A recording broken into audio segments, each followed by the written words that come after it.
Hello everyone, Radhe Radhe. This is Garima Sharma. Welcome back to my channel. So आज हम बात करेंगे कि कैसे without resubmitting an assignment UK में आप लोग पास हो सकते हैं, राइट। यहाँ पर बहुत सी यूनिवर्सिटीज़ हैं, प्राइवेट, पब्लिक, एंड सबका क्राइटेरिया बहुत अलग है, राइट। कुछ यूनिवर्सिटीज़ रिटन एग्ज़ाम्स लेते हैं, कुछ यूनिवर्सिटीज़ सिर्फ असाइनमेंट बेस्ड होती हैं, जो कि असाइनमेंट बेस्ड पे ही पास या फेल डिसाइड करती हैं। सो मैं अपना ही एक्सपीरियंस बताऊंगी आप सबको कि अगर आप लोग मास्टर्स के लिए आ रहे हैं तो 1 ईयर में 3 सेमेस्टर्स होते हैं। तो अगर आप लोग बीपीपी यूनिवर्सिटी में एडमिशन ले रहे हैं, राइट, तो उसके according, because I have also passed out from BPP university, तो अगर आप लोग मास्टर्स के लिए आ रहे हैं तो 3 सेमेस्टर्स होते हैं। तो एवरी सेमेस्टर आपको 3 सब्जेक्ट्स होते हैं। तो उन 3 सब्जेक्ट्स में एवरी सब्जेक्ट में आपकी समेटिव असाइनमेंट्स होती हैं। सो फर्स्टली आप लोग फॉर्मेटिव असाइनमेंट्स सबमिट करते हैं एवरी सेमेस्टर। वो आपकी विश है कि आप करना चाहते हैं या नहीं, राइट। तो जो सबमिटिव असाइनमेंट होती हैं वो एक फाइनल एग्ज़ाम्स की तरह होते हैं, कि फाइनल असेसमेंट, जिसके बेसिस पे आपको ये पता चलेगा कि आप लोग नेक्स्ट सेमेस्टर में मूव ऑन कर सकते हैं या नहीं कर सकते हैं, राइट। तो आपको एवरी सेमेस्टर में सारी असाइनमेंट में पास होना ज़रूरी है एंड ऑफ द ईयर तक, ताकि आप इजीली पास आउट कर पाएँ। कुछ लोग क्या होते हैं जो फर्स्ट सेमेस्टर में भी जिनकी सप्ली होती है, सेकंड में भी होती है, तो उनको नेक्स्ट टाइम मिलते हैं कि नेक्स्ट टाइम वो कब रीसबमिट कर सकते हैं, राइट। 3 टाइम्स आप रीसबमिट कर सकते हैं। मेरे साथ कुछ मेरे फ्रेंड्स भी थे जिनकी फर्स्ट क्लियर था, सेकंड में उनको फेल हो गए। वो पासिंग मार्क्स जो हैं वो 50 हैं, 100 में से 50 आने चाहिए, बट अगर आपको उससे एक भी मार्क कम आता है तो आपको रीसबमिट करना पड़ता है। तो रीसबमिट के लिए क्या है कि आपको एक नई डेट दी जाती है, और डिपेंड करता है यूनिवर्सिटी पे कि आपको सेम ब्रीफ में ही न्यू असाइनमेंट सबमिट करनी है या न्यू ब्रीफ मिलेगा आपको असाइनमेंट बनाने के लिए। सो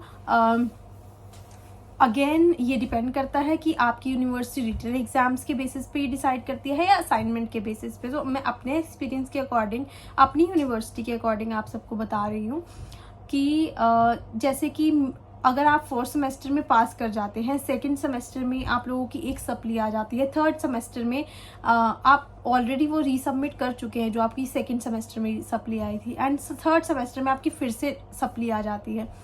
इस केस में यूनिवर्सिटी पे डिपेंड करता है कि वो आपको विदाउट रीसबमिटिंग एन असाइनमेंट पास करेंगी या नहीं करेंगी।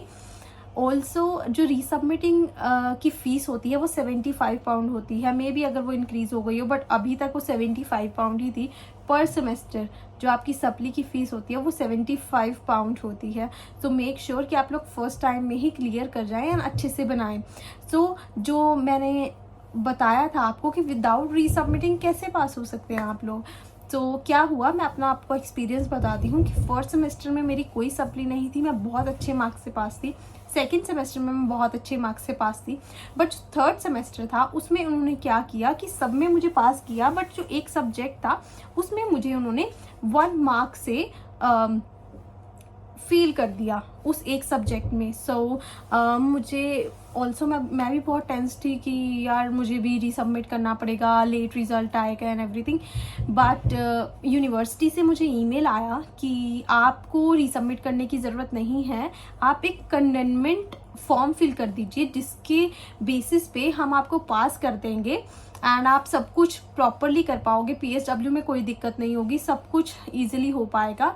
द डिफरेंस इज आपको जो ट्रांसक्रिप्ट पे मार्क्स होते हैं वो चेंज नहीं होंगे, वो सेम रहेंगे, राइट।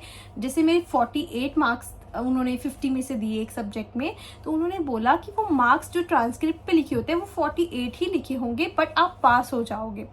तो मुझे उससे पहले नहीं पता था कि व्हाट कंडेनमेंट इज़, मुझे नहीं पता कि इंडिया में भी, क्योंकि कभी सुना नहीं, ऐसा होता नहीं है, राइट। तो यहाँ पे भी मुझे इस बारे में पता नहीं था, क्योंकि आई वॉज नॉट अवेयर, कि किसी ने बताया भी नहीं था।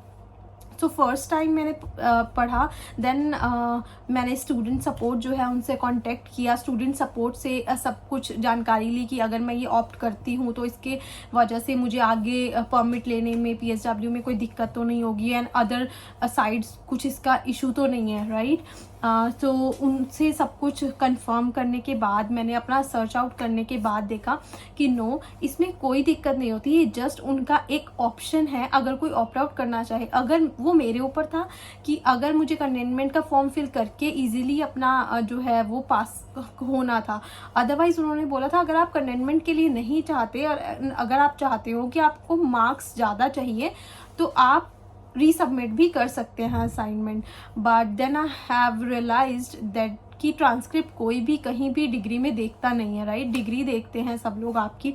तो मैंने सोचा कि क्यों ना कंटेनमेंट ट्राई किए। कंटेनमेंट का मतलब होता है एक जस्ट फॉरगिव करना आपको, एंड विद द ग्रेस इसमें आपको फॉरगिव करके वो पास कर देते हैं, ट्रांसक्रिप्ट दे देते हैं आपको, बट जो सब्जेक्ट की मार्क्स होते हैं वो सेम रहते हैं। तो विद दिस कंटेनमेंट मैंने ऑप्ट आउट किया, उसमें कुछ भी पैसे नहीं लगते, उसका result with in maximum 1 month में आ जाता है, जो कि मेरा भी फेब एंड में ही आ गया।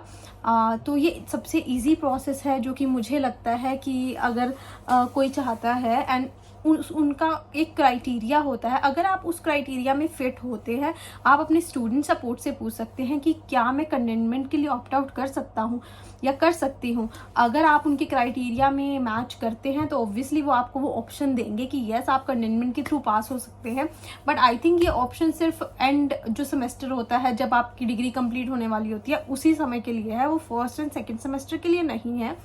बिकॉज एट द एंड आपको कंप्लीट करना होता है कोर्स। तो वो भी चाहते हैं कि अगर कोई एक अच्छा जो स्टूडेंट रहा है जिसने आज तक कभी कोई सप्ली नहीं रही या किसी भी असाइनमेंट में उसका इशू नहीं रहा, एंड अगर आप बहुत अच्छा अपने आप को रिप्रेजेंट करते हैं क्लास में भी, तो आपको may be that's the criteria they follow. तो उसके अकॉर्डिंग अगर आपकी फर्स्ट में सेकंड में एवरी सेमेस्टर में आपकी सप्ली है तो वो नहीं अलाउ करेंगे मे बी।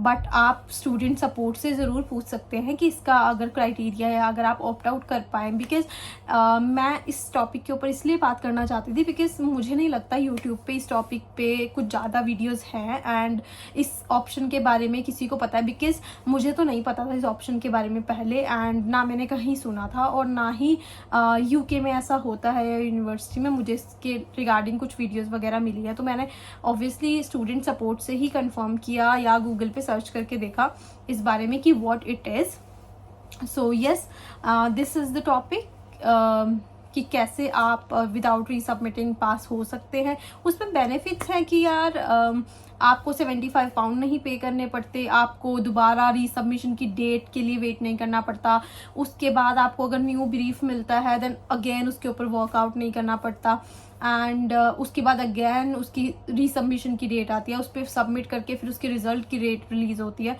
सो आपका जो प्रोसेस है वो डिले हो जाता है। एंड आफ्टर दैट अगर आपका बीआरपी भी इन बिटवीन ख़त्म होने वाला होता है तो आपको आईएलआर लेनी पड़ती है। तो it's a very mess up thing. So I thought that I should go for containment and it is really I have just tried it.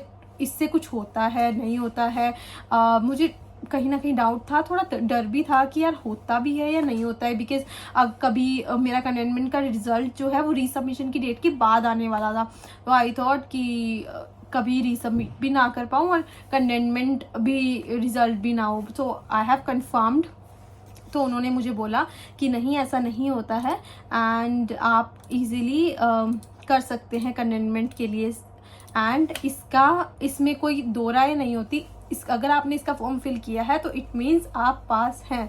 ऐसा नहीं होगा कि वो एंड में रिजल्ट में आपको बोल देंगे कि नहीं हम फेल कर रहे हैं आपको, बिकॉज वो पहले ही सारे क्राइटेरियाज फुलफिल करके ही इसका डिसीजन लेते हैं, राइट।